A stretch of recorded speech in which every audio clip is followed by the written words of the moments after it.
자, 우리 옆에 분들과 다시 한번 인사하겠습니다. 오늘 정말 잘 오셨습니다. 자, 은혜받기 원합니다. 예, 감사합니다. 오늘도 이렇게 복된 주일을 맞아서 주님의 몸된 교회 가운데 나오신 여러분들을 주님의 이름으로 환영합니다. 그 하나님께서 허락하시는 그 은혜가 함께 하셔서 생명을 누리시고 평안을 누리실 수 있는 여러분 되기를 주님의 이름으로 축복합니다. 자, 이번 주일은 이 주보를 보신 분은 알겠지만 이 왕국주일로 지킵니다. 이 왕국주일은 교회력의 마지막 주일로서 예수 그리스도를 만왕의 왕, 온 세상의 주권자로 고백하는 날입니다. 사실 오늘날 세상은요, 스스로를 우주의 중심으로 여기고 세상의 권력이나 성공을 왕처럼 여길 때가 참 많은데요. 자, 왕국주일은 그 모든 마음을 내려놓고 참된 왕이신 하나님께 다시금 그 권위를 돌려드리기 위해서 노력하는 날인데요. 아무쪼록 오늘 이 자리에 참석한 저와 여러분들이 우리의 유일한 왕 대신 누구를 바라보고 하나님을 바라보고 그분을 우리의 인생의 주인으로 여길 수 있는 여러분 되기를 주님의 이름으로 축복합니다. 성경의 세계관에서 왕은 제사장이자 선지자이자 통치자라는 의미가 있고요. 더 나아가서는 구원자라는 의미가 있는데요. 자, 그렇기 때문에 왕은 백성들이 큰 위기에 빠질 때마다 그들을 구원해야 되는 의무가 있습니다. 자, 그러니까 오늘날 이 대통령하고 좀 다른 거죠. 왕은 어떤 의미가 있다고요? 구원자라는 의미가 있어서 자신이 다스리고 있는 이 백성들이 위기에 빠질 때마다 그들을 구원해낼 의무가 있는 거예요. 자, 가령 예를 들면 외적이 침입했을 때에는 그들에 맞서 백성들을 지켜내야 하고요. 그리고 여기서 끝나는 것이 아니라 백성들이 영적으로 혼탁해지거나 그로 인해서 큰 시련이 왔을 때에도 이러한 책임이 누구에게 있어요? 왕에게 있어서 왕이 이것을 단박에 해결할 수 있는 역량을 가지고 있어야 하는 것입니다. 자, 이런 점에서 이 성경은 크게 두 가지 조언을 건네는데요. 자, 먼저 첫 번째로 육신의 옷을 입은 왕은 절대로 온전한 왕이 될 수 없다라고 증언하고요. 자, 두 번째로 오로지 하나님만이 진정한 왕이 되신다라고 증언합니다. 자, 그러면서 인간이 진정한 왕을 만나지 못한 것을 가장 큰 재앙으로 여기는데요. 자, 실제로 사사기 21장 25절을 보면 이런 말씀이 있습니다. 그때에는 이스라엘의 왕이 없으므로 사람이 각기 자기 소견에 오른 대로 행하였더라. 자, 성경은 육신의 옷을 입고 있는 우리들이 그 심령의 참된 왕을 모시지 못하면 결국 자기 기준대로 살게 되고 그 길의 끝에는 혼란과 파괴만 있을 뿐이라고 증언합니다. 자, 그러니까 이 세상 사람들은 자기 마음대로 살아가는 것을 동경하거든요. 자, 누가 나에게 시키는 것을 좋아해요, 안 좋아해요? 안 좋아해요. 누가 나의 기분 나쁘게 하는 거 별로 안 좋아해요. 내 마음대로 살고 싶어 하는 것이 이 세상의 움직임이라고 한다면 교회를 다니는 우리들은 진정한 왕이신 누구의 뜻대로요? 하나님의 뜻대로 살아가면서 나의 뜻을 물리치는 것을 가장 복되고 아름다운 삶으로 여긴다는 것이죠. 자, 바로 이런 점에서 이 사사기 말씀은 예수 믿는 우리들에게 큰 교훈을 주는데요. 자, 이스라엘의 왕 되신 하나님의 통치를 받지 않자 그들의 상태는 점점 더 악화되고 그들의 상태가 별로 좋지 못해진다는 것을 이 사사기 전체에 걸쳐서 아주 다양한 방식으로 묘사하고 있습니다. 자, 그러니까 사사기에 담겨져 있는 말씀도 뭐 이런 주제를 담고 있어요. 한번 따라 보겠습니다. 누가 이스라엘을 영원히 다스릴 왕이신가? 그게 누구시라고요? 하나님이시고요. 그 하나님의 통치를 받지 않는 이스라엘 백성들의 상태가 점점 더 악화된다라고 증언해요. 자, 여기서 중요한 것이 있는데요. 여러분, 사사기에서는요, 이스라엘 백성들이 출애굽보다 경제적으로 사정이 좋아졌을까요? 좋지 않아졌을까요? 좋아졌어요. 출애굽기는 대부분 광야에서 보냈잖아요. 약속의 땅을 아직 받지 못했어요. 자, 그런데 이제 이스라엘 백성들이 그 풍성한 땅에 들어간 거예요. 아니, 풍성하건 아니건 간에 땅이 없을 때보다는 훨씬 더 살림살이가 좋아졌어요. 자, 그러면 하나님의 은혜로 약속의 땅에 들어간 이스라엘 백성들의 상태가 어떻게 이르렀을까? 분명히 살림살이는 좋아졌는데 그들의 상태가 별로 좋아지지 못하고 악화되었다라고 성경이 기록하고 있는데요. 자, 먼저 첫 번째로 이 사사기는 이스라엘이 좀처럼 하나 되지 못하고 끝없는 다툼과 분쟁으로 이어지는 것을 클로즈업합니다. 자, 먼저 여러분 이 기드온이라는 이름 들어보셨어요? 예, 들어보셨죠? 그런데 이 기드온이 미디안과 전쟁을 벌이려고 하니까 그들의 동족 이 에브라임은 코빼기도 안 비치다가 기드온이 이길 것 같으니까 갑자기 나타나서 지금까지 왜 안 불렀냐고 하면서 이렇게 막 화를 내는 장면이 나옵니다. 자, 그 뒤를 이어서 입다라는 사사 들어보셨어요?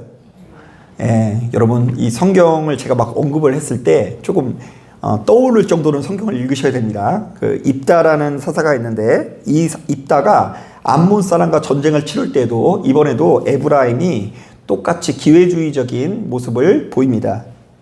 그리고 여러분 이 삼손 이야기 들어보셨어요? 재밌죠?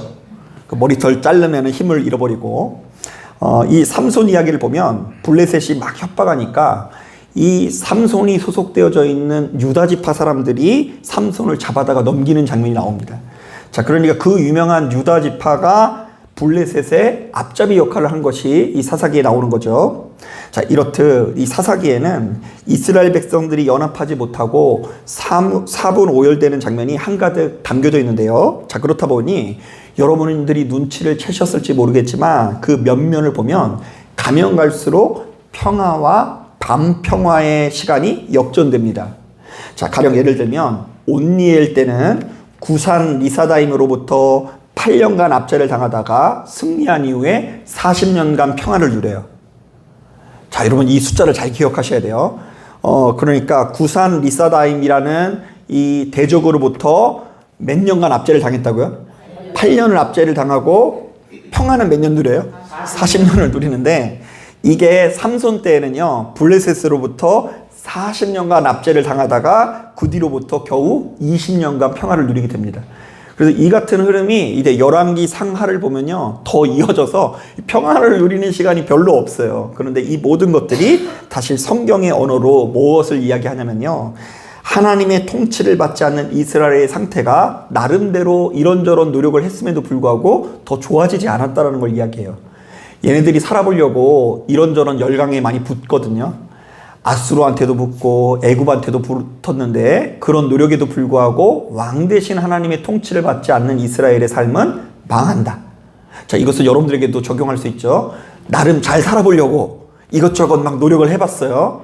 여기에도 붙고 저기에도 붙고 머리도 썼어요. 그런데 왕 대신 하나님의 통치를 받지 않는 나의 인생은 그렇게 좋은 것을 누릴 수 없다라는 것이 이 성경이 말하고 있는 메시지예요. 자, 그런가 하면 이 두 번째로 그들의 지도자들은 가면 갈수록 점점 더 타락하는 모습을 보입니다. 사실 여러분들이 잘 알고 있는 것처럼 모세도 그렇고 여호수아도 그렇고 매우 모범적인 인물이었는데요. 그래서 이제 모세의 그 삶을 요약하는 말씀이 어떤 거냐면요, 모세는 그 무덤이 어딘지 모른다. 이거 자체가 모세를 요약하는 말이에요. 애굽의 문화는 그 무덤을 크게 짓는 것이 이제 엄청나게 영화로운 인생인 걸로 묘사가 되는데 이스라엘은 그들의 문명을 따라가지 않고 무덤이 어디 있는지를 몰라요. 그런 것 자체가 이제 하나님 안에서 복되고 아름다운 모습이라는 거죠. 그리고 여호수아도 여러분 가만히 보면 모든 사람들에게 땅을 나누어 주고 본인은 가장 마지막에 땅을 차지하는 장면이 나오는데요. 자, 그러니까 지도자마다 타인을 위해 희생하고 몹시도 검소한 모습을 보일 때 이스라엘은 건강합니다. 자, 그런데 그 뒤를 이은 사사들은 이들과 정반대의 길을 걷는데요. 이 사사라는 말은 사실 왕이라는 말이 아니라 재판관이라는 뜻이거든요. 그러니까 재판하는 권한을 누구한테 줬다고요? 사사한테 준 거예요. 그런데 이 사사들이 하나같이 재판관에 머무는 것이 아니라 왕 노릇을 하는데요. 일단 이 야일이라는 사사는 혼자서 성읍을 30개나 가지고 있었다고 하고요. 자식을 30명을 낳았다고 해요. 제가 혼자다 보니까 자손이 많은 걸 좋아하나 봐요. 30명을 낳았다고 하고요. 그리고 입산이라는 사사는 여기서 더 나아가 아들만 30명이고 딸이 30명 있었다 그래요. 자, 그리고 압돈이라는 사사는 아들이 40명에 손자 30명에 그리고 이들 모두에게 어린 낙이 70마리를 태웠다고 합니다. 자, 그러니까 오늘날로 따지면 BMW를 태웠다는 얘기예요. 그러니까 이제 이 사유재산이 엄청나게 많아졌다는 거예요. 그리고 이를 통해서 추측할 수 있는 건 뭐냐면 사사들이 가면 갈수록 아내를 어떻게 했다라는 거죠. 혼자서 60명 난 거 아니에요. 아내를 엄청나게 많이 두었다라는 것이고요. 그들의 사유재산을 어마어마하게 축적되었다라는 기록이 이 사사기에 성경의 언어를 통해서 우리들에게 제시하는데요. 자, 그러니까 사사들은 자신도 모르게 이스라엘 안에서 작은 왕 노릇했을 뿐만 아니라 그 왕의 모습이 하나님께서 요구하시는 왕이 아니라 이방의 왕처럼 변해갔다라는 것을 우리들에게 보여줍니다. 자, 이게 중요한 이유는 뭐냐면 신명기 17장을 보면 야, 하나님께서 벌써 스케일이 다르세요. 이스라엘의 먼 미래를 이미 알고 계신 거예요. 그러면서 이렇게 얘기하세요. 야, 너희들은 나중에 어쩔 수 없이 왕을 세울 수밖에 없을 것이다. 아직 땅도 없는데 그런 얘기를 하고 계세요. 야, 이스라엘아, 너희들이 이제 곧 있으면 왕을 어쩔 수 없이 세울 수밖에 없는데 만약 그때가 오면 왕은 3가지 율법을 지키는 자여야 한다.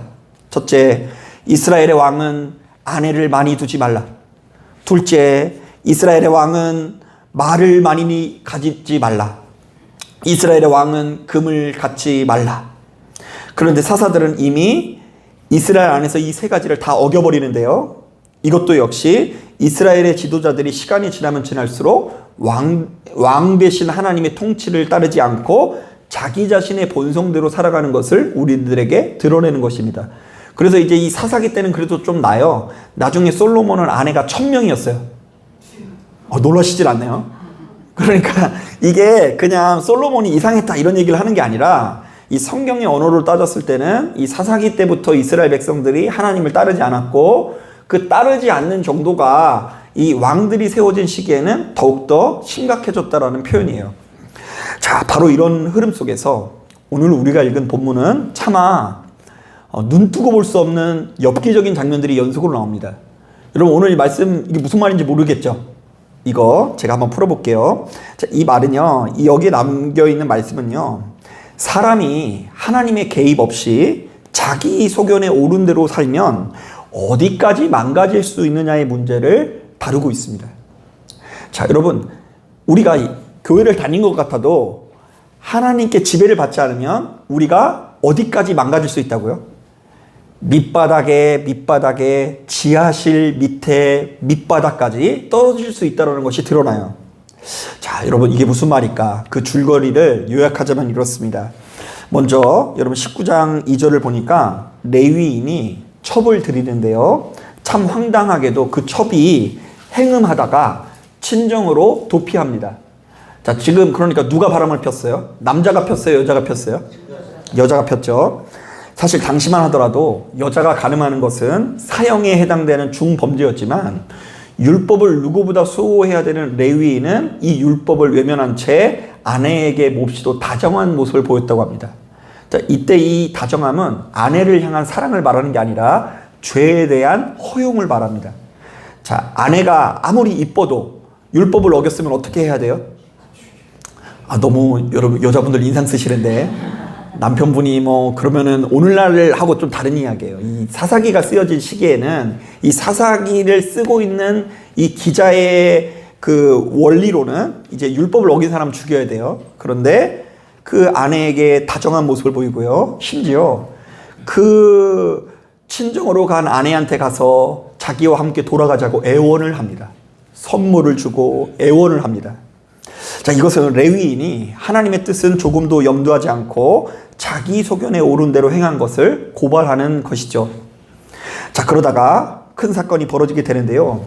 레위인과 첩이 집으로 돌아가는 길에 당시만 하더라도 자동차가 없고 워낙 먼 길이니까 기브온이라는 곳에서 하룻밤을 유숙하게 되는데요.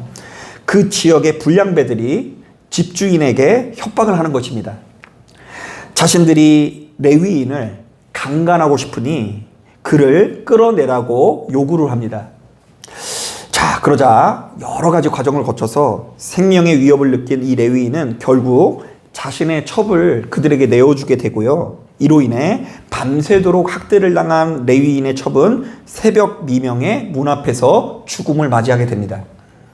자, 그러자 이 화가 난 레위인은 그 레위인의 첩의 시신을 12등분해서 12지파에게 보내면서 항의합니다. 이스라엘 안에서 어떻게 이렇게 끔찍한 일이 벌어질 수 있냐면서 항의를 한 것입니다. 자, 결국 이 일로 인해서 그 불량배들이 속한 베냐민 지파와 나머지 지파들 사이에 큰 전쟁이 벌어지게 되고요. 결국 베냐민 지파는 멸족당하기 직전의 상황에 이르게 됩니다. 자, 여러분 이 과정에서 율법이 지켜져요, 안 지켜져요? 안 지켜져요. 원래 시신이 있으면 그 시신을 어떻게 해야 된다고요? 만지면 안 돼요. 그런데 시신을 만지면 안 되는데 12등분하고요. 그리고 죽이면 안 된다는 율법도 어기고요. 좌우지간 이 안에 따지고 보면 이스라엘 안에서 절대로 어기면 안 되는 10가지 계명을 다 어겼어요. 남의 아내를 탐하고 그리고 살인하고 시신을 훼손하고 좌우지간 이 아수라판이 벌어지게 됩니다.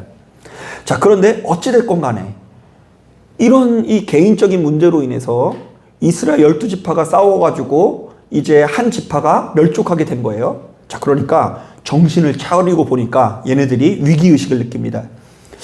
우리가 지금 이방인들과 싸우기도 벅찬데 우리끼리 싸우다가 지금 전력의 12분의 1이 죽은 거예요. 자, 그러니까 다시금 어떻게 하면 이 베냐민 지파를 복원할까를 고민하다가 그들이 한 가지 수를 쓰는데요. 므낫세 지파 중에 이스라엘 총회 회의에 참석하지 않은 야베스 길르앗이라는 마을이 있거든요.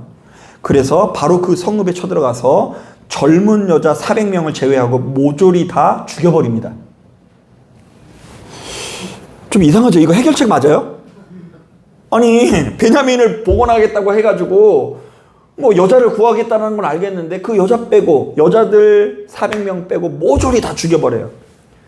자, 그런데 그렇게 하고도 아직 여자가 부족하니까 당시 이 실로라는 지역에서 하나님께 드리는 축제가 있었거든요.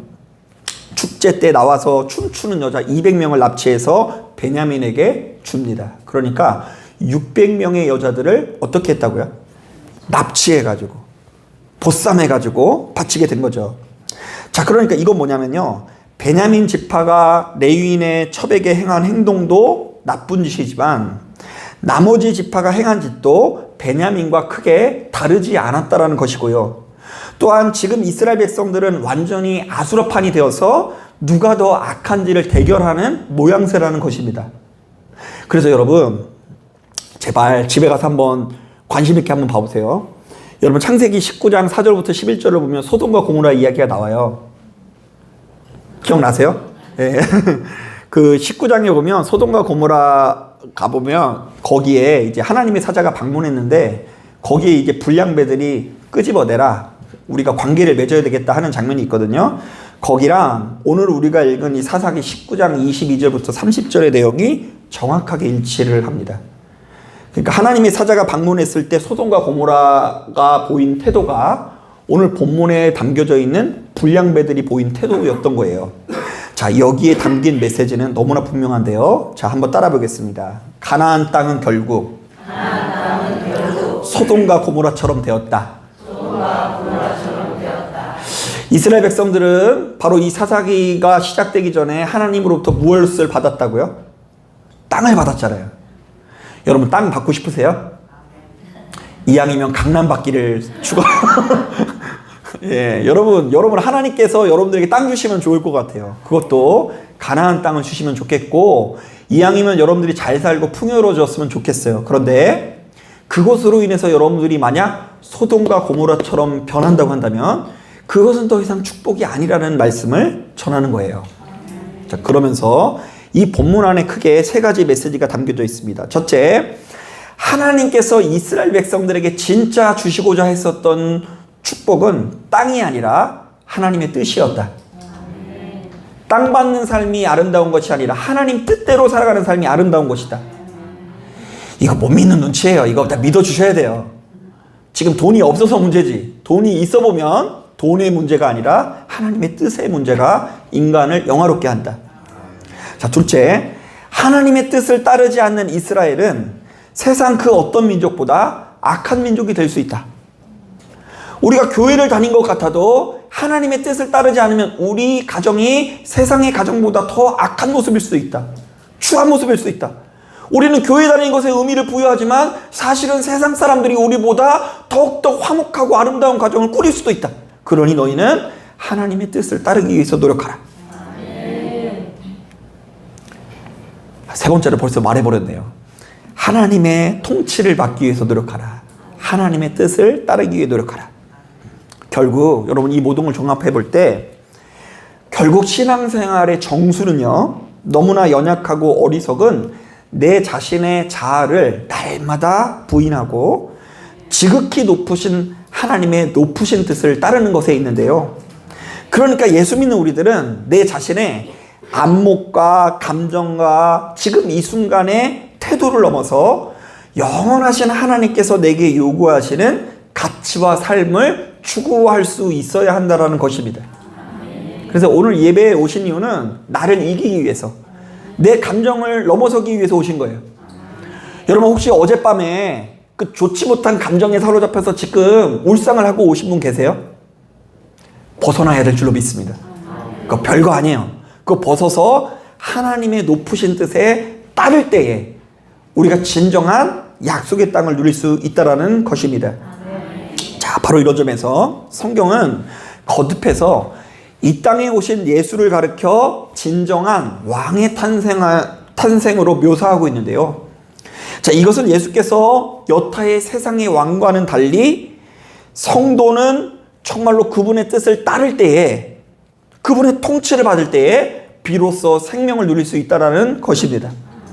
이 땅에 있는 모든 지도자들은 왕으로서의 사역에 실패했어요. 다윗도 완전한 왕이 아니에요. 나중에 실수 많이 합니다. 가장 지혜롭다고 말하는 솔로몬도 완전한 왕이 아니에요. 하나같이 다 실패를 합니다.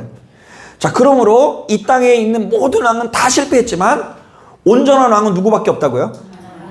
하나님만이 왕이시고 구원자 되시기 때문에 그분의 가르침대로 살기만 하면 우리가 영생을 누릴 수 있다는 것이 성도의 고백이에요. 자, 그렇다면 성도가 자기 자신의 소견대로 옳은 삶, 본성에 이끌린 삶이 아니라 왕 대신 하나님이 통치를 받는 삶이 도대체 어떤 삶일까? 조금 더 구체적으로 나눠보려고 하는데요. 자, 여러분 의외로 이것에 대한 해답은 우리가 매일같이 묵상하는 주기도문을 보면 잘 담겨져 있어요. 자, 무엇을 보면 알 수 있다고요? 주기도문. 그러니까 여러분 주기도문 막 외우면서 오늘 예배 끝났다 이러면서 좋아하지 마시고 그 속에 담겨져 있는 의미를 묵상해야 되는데요. 사실 좀 간략하게 말씀드리면 이 주기도문은 하나님의 이름을 높이는 것으로 시작해서 하나님의 권한을 마무리하는 것으로 끝이 나죠. 자, 이런 식이에요.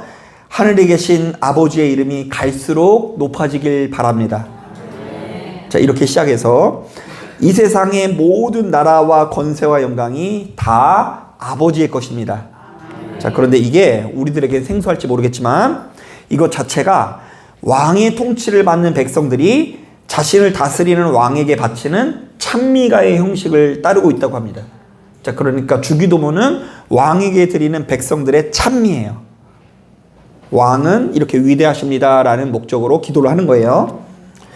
자, 그러면서 주님께서는 우리가 기도할 때마다 하나님께서 우리의 왕 되시고 우리가 그분의 다스림을 받는 백성인 것을 보다 분명히 하라는 차원에서 이 기도문을 우리에게 알려주신 거죠. 자, 그런데 바로 이 기도문 안에 크게 자세히 보면 거의 하늘의 뜻이 어디에서 이루어지길 원한다고요? 땅에서 이루어지길 원한다고 하는데요. 아버지 하나님께서 바라시는 이 하나님의 뜻, 하늘에 있는 뜻이 땅에서 이루어지길 바란다고 하면서 제시되는 것이 크게 세 가지예요. 자, 먼저 첫 번째로 어떤 기도가 있냐면 한번 따라해 보겠습니다. 우리에게 일용할 양식을 주시옵소서. 어우, 겨우 무슨 양식을 달라고 기도해야 된다고요? 이야, 여러분 기도할 때 입술을 크게 열어야 된다고 배웠잖아요. 하나님 우리에게 거부가 되는 축복을 허락하여 주시옵소서. 그리고 뭐 우리 이제 어린 청년들 같은 경우는 교회 다니면서 뭘 배웠냐면 배우자 기도는 구체적으로 해야 된다고. 그래서 막 적다 보면 한 99가지 되죠.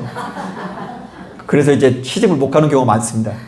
그런 남자를 하나님이 만드시라고, 오래 걸리시라고. 우리가 이제 막 욕심이 너무 많아요. 막 남편감도 뭐 99가지가 되고, 뭐 좌우지간 우리 안에 막 정말로 뭐 큰 재물에 대한 욕망이 엄청 많은데요. 주님께서 우리에게 요구하시는 기도는 겨우 무엇을 구하는 삶이요? 일용할 양식을 구하는 삶인데, 이 기도는 크게 두 가지로 해석할 수 있어요. 첫 번째로는 지나치게 욕심을 부리지 않는 삶을 의미하고요. 지나치게 먼 미래를 바라보면서 염려하지 않는 삶을 말합니다. 자, 가만히 보면 육신의 옷을 가지고 있는 우리는 필연적으로 채워도 이 부족한 어떤 욕망을 가지고 있고요. 아직 오지도 않는 미래를 앞당겨 걱정하는 염려의 본성을 가지고 있습니다. 그래서 가만히 보면 이 세상이 바로 여러분들의 그 걱정과 욕망과 불안을 교묘하게 이용해요. 제가 그게 이제 요즘에 더 느끼는 건 뭐냐면요. 아무래도 아이들을 2명을 키우다 보니까 이 교육에 관심이 많지 않습니까? 그래서 이제 너무 아무것도 안 시키나 싶어가지고 이제 그런 곳에 이제 상담을 해보면요. 이 사교육 현장에서도 이 부모의 불안을 자극하는 경우가 굉장히 많습니다. 막 가령 예를 들면 이런 식이에요. 아유, 학부모님, 지금 이 아이에게 얼마나 중요한 시기인 줄 아세요? 지금 이렇게 중요한 시기에 제대로 된 교육을 받지 못하면 낙오합니다. 그게 6학년 때도 그렇고 지금 중학교 1학년 때부터 계속 그래요. 이제 고3 때 되면 이제 난리가 나겠죠. 자, 그래서 바로 그 부모의 불안을 자극해서 그 지갑을 열리게 하는 방식을 이 세상이 취하고 있더라고요. 가만히 보면 여러분, 이 친구 참 좋죠. 친구 만나는 거 참 좋죠. 그런데 이 동창회도 결국 이 주도권이 누가 잘 나가냐 싸움인 경우가 굉장히 많습니다. 동창회 가보면 뭐 성품 좋고 이런 사람들도 인정받지만 결과적으로 그 모임의 주를 이루는 사람은 무엇을 많이 내는 사람이야? 돈 많이 내는 사람, 여유 있는 사람인 경우가 많이 있죠. 이게 세상이에요. 그러나 예수 믿는 우리들은 달라야 합니다. 우리는 어떤 경우에도 하나님의 충분한 공급을 신뢰해야 하고 하나님께서 우리의 내일도 책임지신다는 믿음을 품고 살아가야 합니다. 다시 말해 왕 대신 주님을 따르는 백성은 더 많이 가져야 안전하다라는 생각을 갖지 않고요. 더 많이 쌓아두어야 걱정이 없다라고 믿지도 않는데요. 오히려 이렇게 고백할 수 있어야 됩니다. 주님, 오늘 주시는 은혜로 충분합니다. 감사합니다. 바로 이러한 이 공식이 머릿속에 오랫동안 새겨진 사람만이 우리 안에 있는 악한 본성을 넘어 감사와 만족과 자족을 누릴 수 있는 거예요. 여러분, 주님의 말씀 중에 그런 게 있어요. 또 그냥 상식적으로 주님의 말씀 너무 맞는 게요. 여러분 통장에 100억을 쌓아뒀어요. 믿지도 않으세요 다들. 통장에 100억을 쌓아뒀어요. 그래서 이제 이 사람이 너무 좋은 거예요. 통장을 보고 너무 좋아. 그래가지고 이제부터 평안하게 즐기며 살자 이랬는데 그날 밤 주님께서 뭐라고 하세요? 와라 그래가지고 데려가셨어요. 그러면 그 사람이 천국에 가서 너무 감사할 것 같아요? 약간 아쉬울 것 같아요? 그래서 우리가 100억을 안 만드는 거예요. 여러분 여기에 담겨져 있는 함의를 잘 아셔야 됩니다. 여러분 자꾸 너무 많이 가지려고 욕심을 부리고 그리고 지나치게 먼 미래를 걱정하는 것 자체가 정말로 어리석은 일입니다. 한 치 앞을 알 수 없는 우리들은 오늘 일용할 양식에 있음에 감사하면서 그것에 만족함을 누릴 때에 생명을 누릴 수 있다는 것을 기억하시길 바랍니다.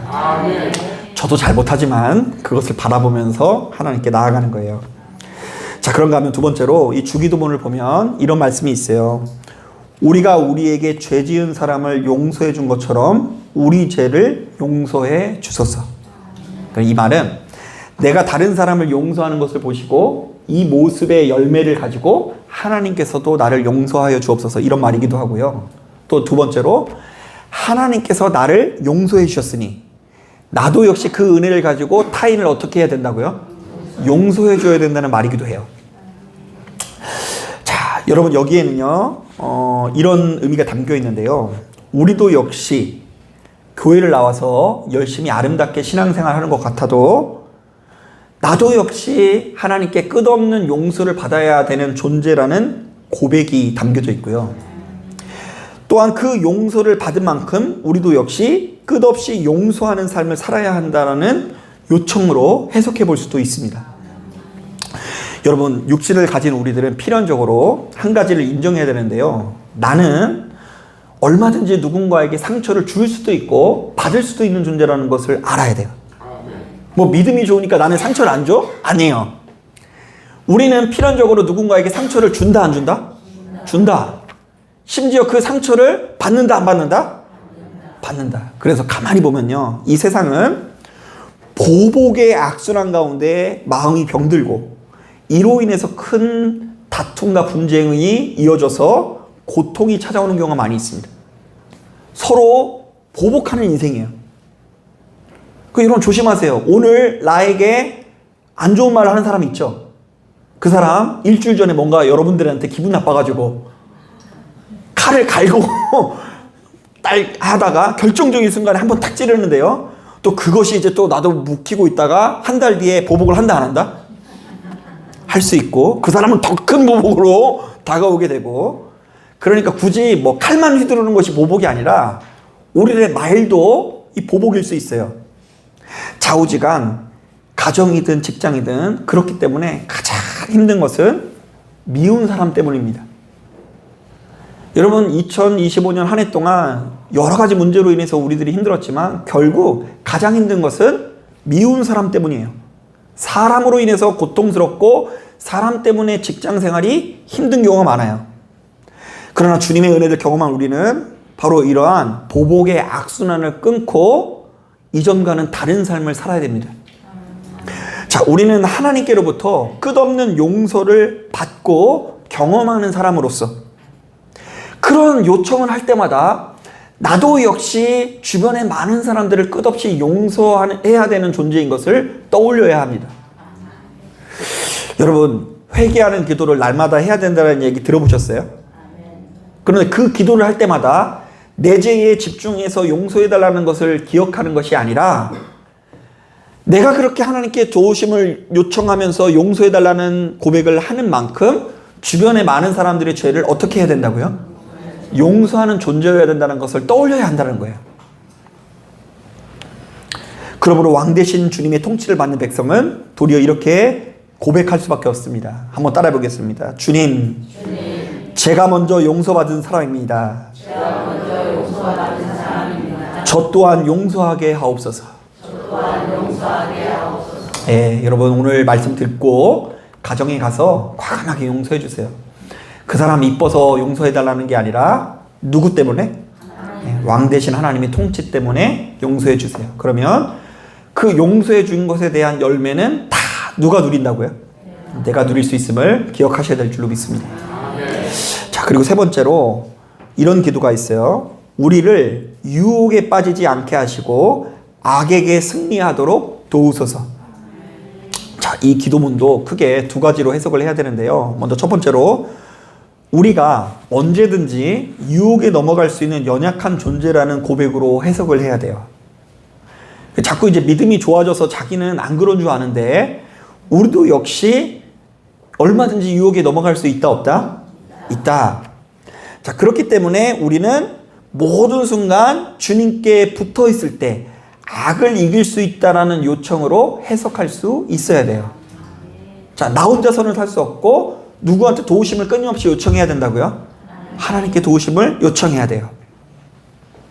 자, 그러니까 신앙이 깊어 보이는 사람도 직분이 있는 사람도 잠깐만 하나님을 잊어버리면 그 순간 어둠 속으로 곧장 끌려갈 수 있다는 것을 인정해야 됩니다. 자, 그런데도 사람들은 우리를 향한 유혹을 가볍게 여기고 자기 의지로 버틸 수 있다고 착각하고요. 그러다가 결국 시험에 휘둘리고 악한 마음에 사로잡히고 삶 전체가 흔들리는 경우가 너무나 많이 있습니다. 자, 그래서 왕 대신 주님의 통치를 받는 사람들은 이렇게 고백할 수 있어야 돼요. 한번 따라 보겠습니다. 주님, 제 힘으로는 유혹을 이길 수 없습니다. 오늘도 저를 붙들어 주옵소서. 넘어지지 않도록 제 발걸음을 지켜 주옵소서. 네, 그러니까 이제 가끔씩 어떤 실수를 할 때마다 지나치게 자기 자신을 막 쥐어박는 사람들이 있어요. 으이그 변함이 없냐. 변함이 없는 게 당연한 거예요. 그 변함이 없는 상태로 누구한테 도우심을 요청하라고요? 하나님께 도우심을 요청하면서 하나님, 내가 오늘도 넘어졌습니다. 오늘도 하나님을 기억하지 못했으니 제발 이런 나를 도와주옵소서. 자, 여러분, 제가 지금까지 세 가지 기도를 이야기했는데 어머니 받았을 때 이 세 가지 기도는 따로 떨어진 기도가 아니라 모두가 다 하나의 방향을 향하고 있습니다. 자, 그것은 바로 우리 안에 있는 악한 본성을 이기기 위해서 노력하는 기도라는 것입니다. 자, 냉정히 말해 우리는 가만히 내버려두면 무엇으로 인해서 큰 고통에 빠질 수 있다고요? 탐욕과 염려. 가만히 냅두면 사람이 욕심 부리고 염려하다가 잘못된 길로 가요. 뭐 이런저런 조언자가 있고 뭐 전문가가 있는 것 같아도 그 사람 말 듣는다고 다 잘 되는 게 아니에요. 돌아놓고 보면 결국 왕 대신 누구의 통치를 받는 인생? 하나님의 통치를 받을 때에 탐욕과 염려를 넘어 부유한 삶을 살 수 있어요. 그리고 또한 미움과 보복. 미워하고 서로 보복하고 미움이 자꾸 막 주고받고 막 이러다가 점점 커지잖아요. 그리고 유혹과 악의 그림자에 휘둘리며 끝없이 고통받는 삶으로 이어지는 거예요. 자, 그러니까 우리가 고통에 빠지는 이유는 거의 이 범주 안에 있는 경우가 많아요. 저는 그래요. 저는 목회하면서 보니까 저뿐만 아니라 많은 성도님들이 고통에 빠지는 경우가 이 세 범주예요. 자, 그러나 날마다 주님께서 명령하신 기도를 하면 고통에서 벗어나 참된 자유를 누릴 수 있는데요. 왜냐하면 이 주기도문에는 왕 대신 주님께서 요구하시는 핵심 정신이 정확히 담겨져 있기 때문입니다. 그래서 여러분 이왕 기도하실 김에 기도할 때 자꾸 이 마태복음 6장 이후에 보면 주기도문을 알려주시면서 또 이방인들의 기도가 어떻게 다른지가 이렇게 우리들에게 보여주고 계세요. 그 뭐 중언부언하는 기도, 그 뜻없이 중얼중얼 거리면서 중얼중얼 많이 했으니까 하나님께서 나의 기도를 인정해 주시겠다. 그리고 나의 정욕으로 구하는 기도 이러면서 이방인들의 기도와 예수 믿는 우리들의 기도가 어떻게 달라야 될지를 충분히 설명해 주십니다. 자, 여러분 날마다 주님의 통치 아래 새로워지고 날마다 주님의 뜻 안에서 자유를 맛보시는 여러분들이 되길 바랍니다. 자, 여러분 말씀을 정리합니다. 자, 오늘 우리가 읽은 이 본문에 담겨져 있는 메시지는 명확한데요. 참된 왕을 잃어버린 백성은 결국 자기 소견에 오른 대로 살아가게 되고 자기 소견대로 살아가는 인생은 결국에는 무너지게 되어 있습니다. 그래서 이 가만히 보면 가장 안타까운 게 교회는 열심히 다니는데 바르게 배우지 못하는 게 참 안타까워요. 오히려 이 자기 소견에 오른 대로 살아가는 방식, 세상의 부유함을 막 더 자극하는 메시지도 있을 수 있어요. 교회 안에서. 이상하게 교회를 다니는데 더 탐욕적으로 변하네? 더 막 자랑하고 외식하게 변하네? 그것이 심겨져서 결국 좋지 못한 열매를 거두는 거예요. 바른 메시지가 들어가서 심겨지면 반드시 좋은 열매를 거둘 수 있습니다. 그러므로 우리는 바른 하나님의 말씀, 요구가 무엇인지를 제대로 배워야 되고요. 잠시만 왕의 통치에서 벗어나도 사사기의 어두움이 오늘날 우리의 삶에 그대로 재현될 수 있다는 것을 우리는 알아야 돼요. 하나님께서 분명히 가나안 땅을 주셨는데 그 가나안 땅이 무엇처럼 변했다고요? 소돔과 고모라처럼 변하더라. 자, 그러나 감사한 것은 우리에게는 참된 왕이신 예수 그리스도께서 거하고 계시다는 것입니다. 이번 시간에는 그분께서 전하신 생명의 복음을 크게 세 가지 관점에서 살펴보았습니다. 첫째, 욕심을 이기며 오늘의 양식으로 만족하는 삶. 제가 이렇게 얘기해도 집에 돌아가면서 또 욕심이 생길 수 있어요. 하나님 6자리를 허락하여 주시옵소서. 용서받는 자답게 또 용서하는 삶. 제가 그렇게 이렇게 얘기를 해도 돌아가면서 그때 내가 왜 그 얘기를 못했지 막 하면서 막 또 집에서 복수할 생각에 빠질 수 있어요. 세 번째, 시험과 악에서 보호해달라고 기도하는 삶. 이것은 결국 자기를 작은 자로 여기는 거예요. 내가 얼마든지 유혹에 빠질 수 있는 작은 자, 겸손의 마음을 말한다고 봐요. 여러분, 너무나 연약한 우리들이 이 세 가지 기도를 날마다 가까이 할 때에 자기 안에 있는 악한 본성을 이기게 되고 왕의 백성으로서 참 자유와 평안을 누리게 된다는 것을 가슴 깊이 기억하실 수 있는 저와 여러분들이 되기를 주님의 이름으로 축복합니다. 자, 기도하겠습니다.